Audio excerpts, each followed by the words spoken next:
Welcome to Mathematics for Principles of Economics. The topic of this video is how do we find equilibrium price and quantity from supply and demand equations. The math behind the economics is solving simultaneous equations. So frequently we think of supply and demand graphs, but actually demand functions and supply functions can be written algebraically in the form of equations. So what if we had these equations where quantity demanded is equal to 8 minus 2p and quantity supplied is p minus 1? How would we use these to solve for equilibrium price and quantity? And note that conventionally we write quantity demanded as a function of price.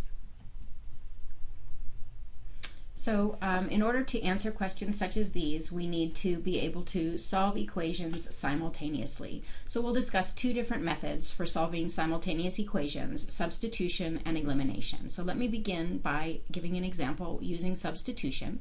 And what you notice here is that we have y written in terms of x in this way, and we also have y written in terms of x in this way. And what we can do is we can just take one of these expressions for y and substitute it for the other. And if we do that, we end up finding that negative x plus 3 has to equal x plus 1. And that is the substitution of the expression for y in terms for x. So what am I going to do to solve this? I'll begin by adding x to both sides. If I add x to both sides, then I have a new set of equations. On the left-hand side, x is gone, so I just have 3. And on the right-hand side, I have 2x plus 1. Now, the next thing that I'll do is I'll subtract 1 from both sides. If I subtract 1 from both sides, I'm left with that 2 equals 2x. And then finally, I'll divide both sides by 2. My goal is to have just x on one side or the other, and I end up with that 1 is equal to x, or a more normal way probably to write it would be that x equals 1. So there's my value for x. I need to do a second substitution in order to find my value for y, which is that I will take this x and I can substitute it back into either equation that I choose. If I substitute it back into the second equation, I end up with that y is equal to 1. That's my x plus 1, and I get that y equals 2. Oops. I have that y is equal to 2. So that is my solution. X equals 1 and y equals 2. The other method that I'll present here very quickly is by elimination. The elimination method says I take these two equations and I add them to one another. The left-hand side becomes 2y. The x's cancel or are eliminated on the right-hand side, and I end up with that 2y equals 4. And then I can go and do the same kinds of things as I did before. I divide both sides by 2, and I end up with that y equals 2.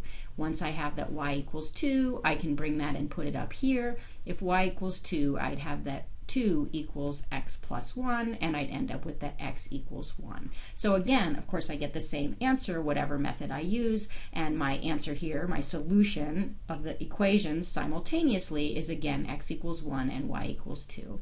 And finally, geometrically, if we happen to have the graph of these two equations shown for us, we have the blue line shown here, and we have the green equation, linear equation graphed here, and the simultaneous solution would be the point of intersection, which again we see is x equals 1 and y equals 2.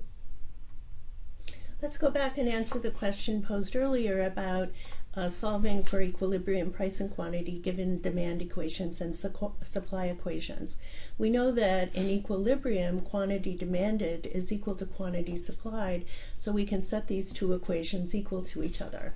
So now we have 8 minus 2p is equal to p minus 1. Solving for p, we can add 1 and 2p to both sides of the equation.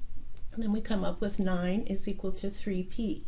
If we divide each through by 3, we come up with p equals 3, our equilibrium price. We can now substitute p equals 3 into either the demand or supply equation. Let's choose demand.